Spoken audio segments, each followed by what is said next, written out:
East Texas Police Department is raising concerns about an area they say has been a dangerous intersection for years. That's right. Tatum police in the city are asking for help from TxDOT after yet another crash left people injured and property damaged, like this crash that left a hole in TNT's catering. It was March 4th when an 18-wheeler ran through the four-way stop at Highway 43 and Highway 149 in Tatum, hitting the passenger side of a sedan and then crashing into the restaurant.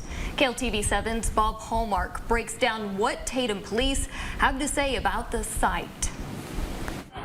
These images show the extensive damage done to T's Cafe and Catering after an 18-wheeler crashed into it, sending 2 people to hospitals in the process. It was estimated by witnesses that the truck came through the intersection at approximately 70 miles an hour. Occupant of the sedan was taken by the ambulance to the hospital, and the tractor-trailer driver was taken by air to Tyler. The damage done to T's can be repaired, but that does not take away the continued problem law enforcement has with this intersection. We've had several citations. We've had several people just blow through the four-way. Unfortunately, we had a serious incident that could have cost lives. We've had trouble at that four-way.